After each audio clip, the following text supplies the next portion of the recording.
prasarana menjadi faktor penunjang dalam berbagai aktivitas. Di lingkup sekolah, sarana dan prasarana membantu proses belajar mengajar agar lebih lancar, teratur, efektif, dan efisien. Sarana adalah segala sesuatu yang dapat dipakai untuk mencapai tujuan tertentu, seperti meja, kursi, buku, dan media pembelajaran lainnya. Prasarana adalah fasilitas yang dapat menunjang jalannya suatu proses pendidikan, seperti gedung sekolah, ruang kelas dan kantor, lapangan olahraga, perpustakaan, laboratorium, dan lain sebagainya.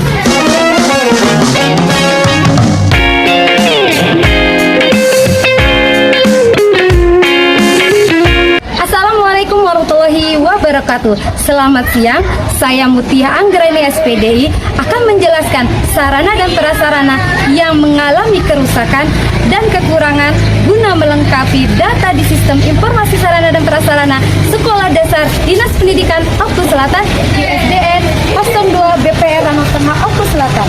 Bapak Ibu yang saya hormati, di depan sekolah SD kami terdapat tugu sekolah yang telah dibangun tahun 2016, yang mana 2 tahun terakhir ini mengalami kerusakan pada bagian sebelah kiri dan juga mengalami kerusakan di sebelah kanan. Beginilah kondisi tugu di sekolah kami.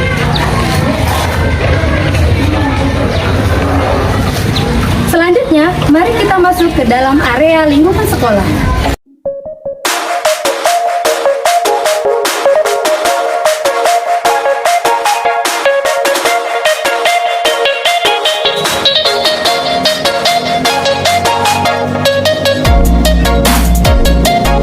Bapak Ibu yang saya hormati, tepat di tempat saya berdiri ini merupakan halaman sekolah yang biasa digunakan anak-anak untuk bermain pada jam istirahat.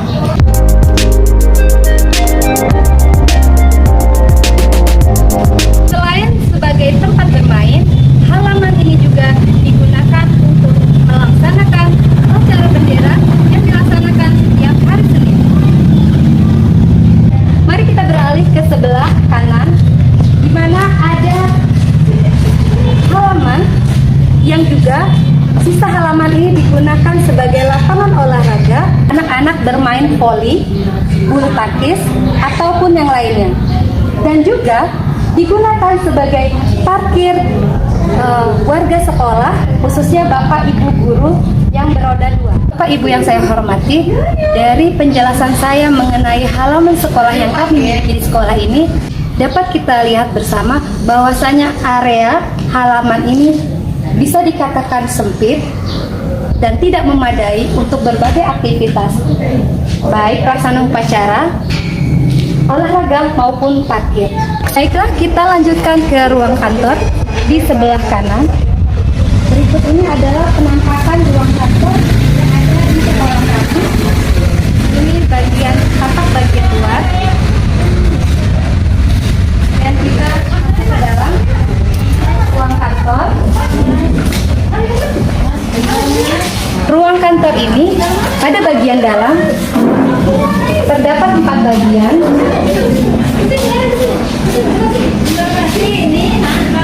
Pada bagian depan terdapat meja kursi yang digunakan oleh Dewan Guru.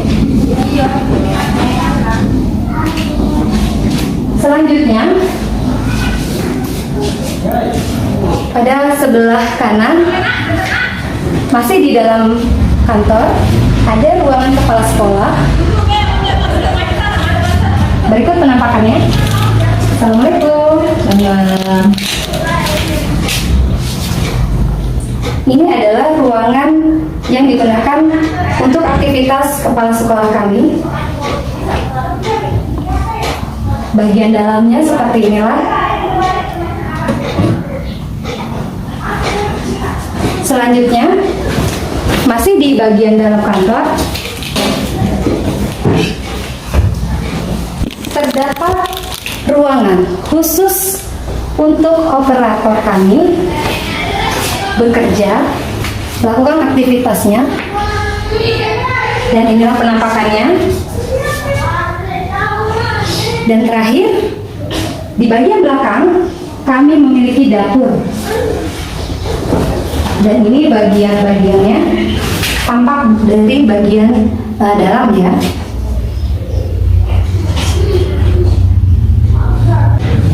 Setelah kita melihat bagian kantor, mari kita lihat bagian ruangan-ruangan kelas. Sekolah kami memiliki 3 unit gedung. Yang pertama adalah sebelah kiri. Kita lihat bersama. Terdapat 3 kelas yang dipakai dalam kegiatan belajar mengajar. Untuk kelas 4A, yang pertama ini adalah ruang kelas 4A. Ini penampakan luar dan berikut penampakan dalam. Ada meja kursi yang digunakan untuk belajar para siswa bagian dalam. Selanjutnya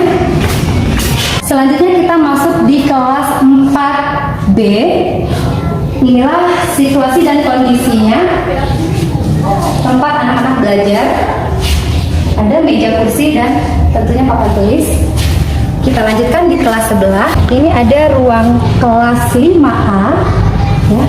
Ruang kelas 5A ini berikut penampakan dari dalam. Nah, ya, inilah dia penampakan di kelas 5A.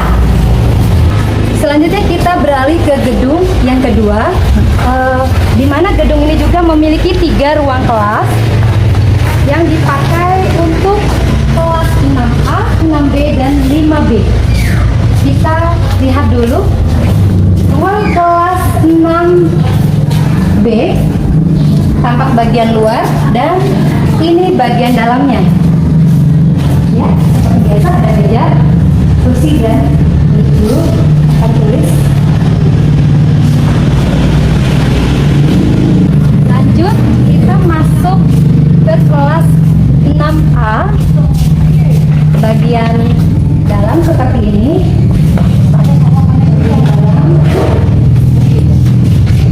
Terakhir kita masuk di kelas 5B. Berikut penampakan ruang kelas 5B. Meja, kursi, meja duduk, serta papan tulis. Selanjutnya kita beralih ke gedung yang ketiga. Gedung yang ketiga ada di seberang-seberang. Yang ketiga ini terdapat 4 ruang kelas. Mari kita lihat berurut, secara berurut. Di paling pojok sebelah sini, sebelah kanan ya, terdapat ruang kelas 1.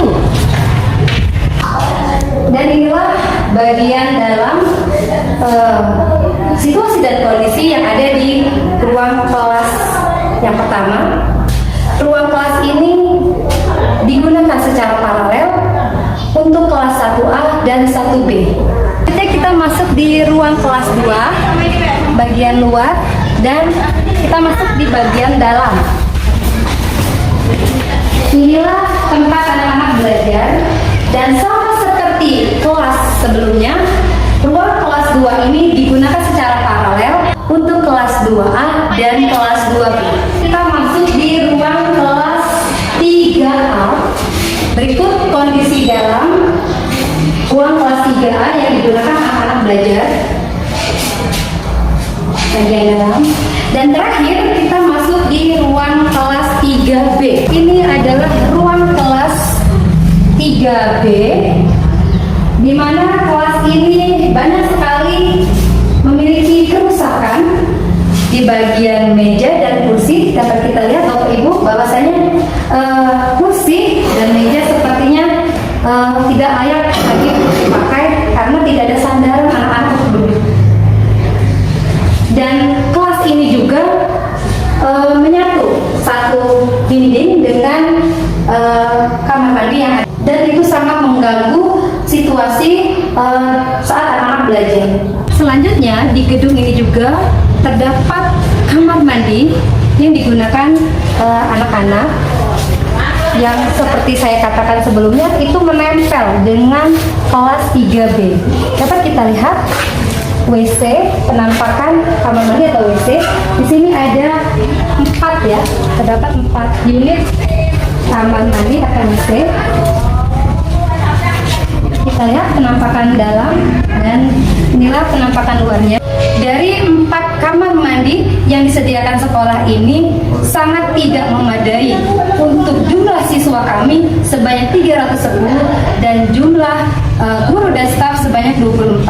Jadi kami mengharapkan ada tambahan untuk kamar mandi, dan apabila ada bantuan kami mengharapkan ada tambahan untuk kamar mandi juga di sebelah sini untuk lokasinya seperti ini berhadapan-hadapan. Bapak Ibu yang saya hormati, setelah kita berkeliling di setiap kelas tadi, dapat kita simpulkan bahwasanya sekolah kami memiliki kurangan ruang kelas sebanyak 2 ruang kelas lagi karena kami terbagi menjadi 12 rombongan belajar. Selanjutnya kita akan melihat perumahan yang ada di dalam area sekolah kami, yang mana perumahan yang kami miliki terdapat 3 perumahan. Ini perumahan yang pertama, berikut ini adalah tampak dari luar. Terdapat kerusakan pada bagian luar seperti ini, pada jendela, kaca sudah pecah, dan juga atap-atap yang sudah mulai bolong. Ya, ini adalah penampakan dari luar perumahan yang pertama. Pada kaca mengalami kerusakan, dan kita lihat pada bagian dalam perumahan yang pertama, bagian dalam seperti inilah kondisi dan situasinya. Bisa dikatakan mengalami kerusakan di beberapa tempat. Terdapat kerusakan pada lantai juga, dan kita beralih ke bagian atas, masih kerusakan yang ada di atas plafon. Ini yang pertama perumahan. Ini juga ada pipa air yang sudah rusak, ya, kerusakan yang bagian atas. Kita lanjutkan di perumahan yang kedua. Perumahan kedua juga sama seperti yang pertama, ada kerusakan, di mana perumahan yang kedua ini dialihfungsikan sebagai ruang perpustakaan dan juga ruang musola. Ini tampak bagian luar, dapat kita lihat. Kita masuk ke bagian dalam. Bagian dalam seperti ini, perpustakaannya juga belum memadai sepenuhnya, baik buku, meja belum ada, belum lengkap.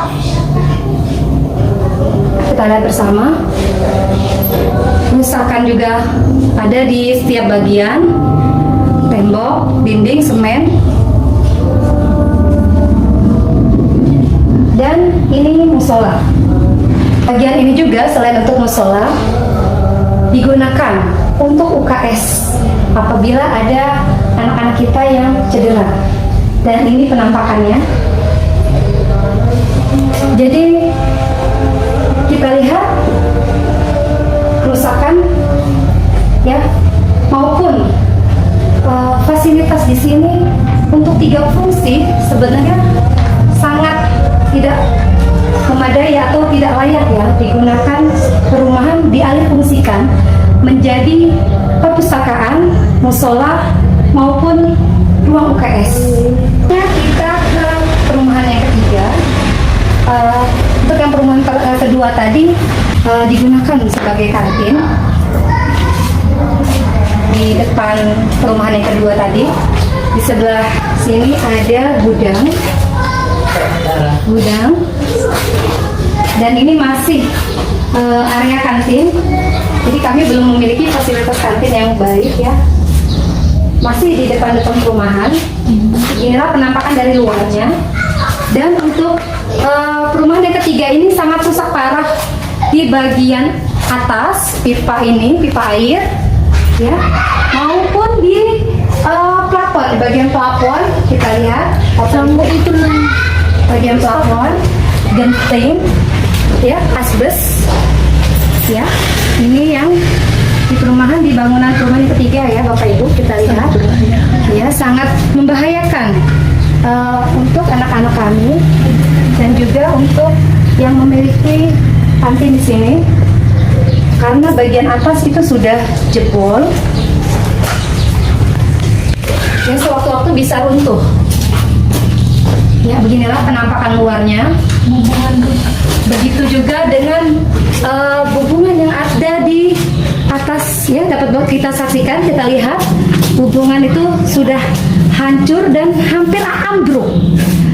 Ya, kita lihat. Nah, itulah bagian atas yang sekiranya mungkin bisa ambruk sewaktu-waktu, dan itu sangat membahayakan bagi penghuni perumahan di sekolah kami. Dan pada tahun 2019 juga kepala sekolah kami sudah mengajukan untuk pembongkaran, tetapi belum ada kelanjutannya, belum ada tindak lanjut dari usulan tersebut. Dan kita lihat bagian dalam seperti ini. Perumahan ini karena ketidaklayakannya tadi, sehingga tidak ada yang berani, baik guru atau siapapun yang menempati ruangan ini, karena ditakutkan roboh, ya. Jadi takut membahayakan jiwa tadi. Jadi ruangan ini kosong dan dialihfungsikan menjadi tempat penyimpanan kursi-kursi yang sudah tidak layak dipakai. Seperti inilah kondisinya, Bapak Ibu, kita lihat di dalam, dan ini kondisinya sangat memprihatinkan. Untuk bagian atas itu kita lihat akan roboh, ya, akan yang di atas itu akan sewaktu-waktu akan jatuh. Dan seperti ini penampakannya. Beberapa guru di sekolah kami masih belum memiliki rumah, tetapi karena ini tidak layak dipakai, dihuni, jadi mereka tidak berani untuk menempati perumahan yang ada di sekolah ini. Jadi kepada Bapak Ibu, mohonlah dilihat keadaan situasi perumahan kami ini, bagaimana menindaklanjuti untuk keadaan yang seperti ini. Bagian kanan air, paling pojok, ini ada gudang yang memang perumahan yang dialihfungsikan sebagai gudang karena tidak layak tadi, tidak layak huni. Seperti ini penampakannya, ya, banyak sekali meja kursi yang sudah tidak layak digunakan, disimpan di sini, di ruangan ini. Kita lihat bersama, inilah dia keadaannya perumahan tadi, ya. Atap yang jebol sehingga bisa mengancam, suatu waktu bisa mengancam jiwa, sehingga tidak bisa dihuni oleh beberapa guru yang belum memiliki rumah. Seharusnya juga perumahan ini apabila diperbaiki bisa digunakan untuk penjaga sekolah kami, yang memang kami memiliki penjaga sekolah dan belum memiliki rumah.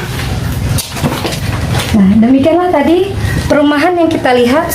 Bapak Ibu yang saya hormati, setelah kita berkeliling di perumahan tadi, dapat kita simpulkan bahwasanya sekolah kami memiliki beberapa perumahan yang semuanya tidak layak huni karena mengalami kerusakan parah, sehingga dari beberapa perumahan ini tidak dapat digunakan lagi karena adanya kerusakan parah tadi. Waktu-waktu mungkin dapat mengancam jiwa dari kami warga sekolah di sini. Dan tentunya untuk tindak lanjut ini kami memohon bantuan Bapak Ibu agar beberapa perumahan ini bisa direhabilitasi lagi sehingga bisa difungsikan kembali sebagaimana fungsinya. Dan kita lihat bagian belakang perumahan, dan inilah dia yang perumahan yang ketiga tadi. Belakangnya seperti ini, kerusakan parah juga ada di bagian atap, ya. Atap sudah mau roboh semua. Dan kita keluar, dan ini bagian luarnya, di bagian belakang perumahan-perumahannya. Inilah dia, dapat kita lihat atap-atap yang sudah hampir ambruk, ya, yang dulu masih digunakan Tetapi sekarang tidak lagi berpenghuni karena kerusakan yang parah, sehingga lebih baik kita kosongkan dan alih fungsikan menjadi gudang tempat meja kursi yang tidak layak tadi. Ya, inilah dia, masih di bagian atas bumbungan atap ya yang jebol. Kita lihat sebelah sini, inilah dia, sudah banyak yang mau atau hampir ambruk bagian jendela, atap, dan ini yang bagian belakang rumahan yang pertama tadi kita lihat yang pada video awal. Nah, inilah dia bagian luar belakang perumahan yang pertama di awal video tadi. Seperti ini kondisinya, situasi dan kondisinya. Dan juga tidak ada pagar pembatas antara jalan umum dengan sekolah yang kami miliki di bagian belakang perumahan. Seharusnya ada pagar pembatas agar sekolah lebih terlihat. Dapat Anda dengar, ini adalah jalan umum ya, yang biasa digunakan baik roda 2 maupun roda 4 ya, sehingga lebih bagus kalau memiliki pagar pembatas sehingga tidak mengganggu dari aktivitas yang ada di dalam sekolah. Setelah kita melihat bagian belakang perumahan yang tidak ada pembatas atau pagar, dan inilah situasi dan kondisi yang ada di belakang ruang kelas, kelas 1A, 1B, 2A, 2B, 3A, 3B. Juga tidak ada pagar pembatas, tembok keliling, yang kami mengharapkan untuk adanya tembok keliling sehingga bisa menjadi pembatas antara jalan umum dengan sarana pendidikan yang ada di sekolah kami, sehingga kegiatan belajar, proses belajar tidak terganggu dari luar ya, suara-suara ataupun situasi yang ada di luar sekolah. Bapak Ibu yang saya hormati, dari cuplikan keadaan sekolah kami tadi dapat disimpulkan bahwasanya masih banyak kekurangan dan kerusakan. Di antaranya, yang pertama, kami memiliki kekurangan ruangan belajar sebanyak 2 ruang kelas lagi. Yang kedua, kami memiliki kekurangan jumlah WC atau toilet. Yang ketiga, kami memiliki kerusakan pada beberapa perumahan yang kami miliki yang kesemuanya tidak lagi layak untuk difungsikan sebagaimana fungsinya. Yang keempat, kami memiliki kekurangan tidak adanya pagar pembatas yang membatasi jalan utama dengan gedung sekolah. Kelima, kami memiliki kekurangan belum adanya ruangan khusus untuk ruangan perpustakaan, UKS, dan juga musola. Demikianlah penjelasan saya mengenai kekurangan dan kerusakan sarana dan prasarana yang ada di sekolah kami. Kami meminta bantuan Bapak Ibu yang berwenang agar dapat menindaklanjuti keadaan sekolah kami ini sehingga sarana dan prasarana kami menjadi lebih baik lagi. Diakhiri, wassalamualaikum warahmatullahi wabarakatuh. Kadang bikin aku kesal, tiba-tiba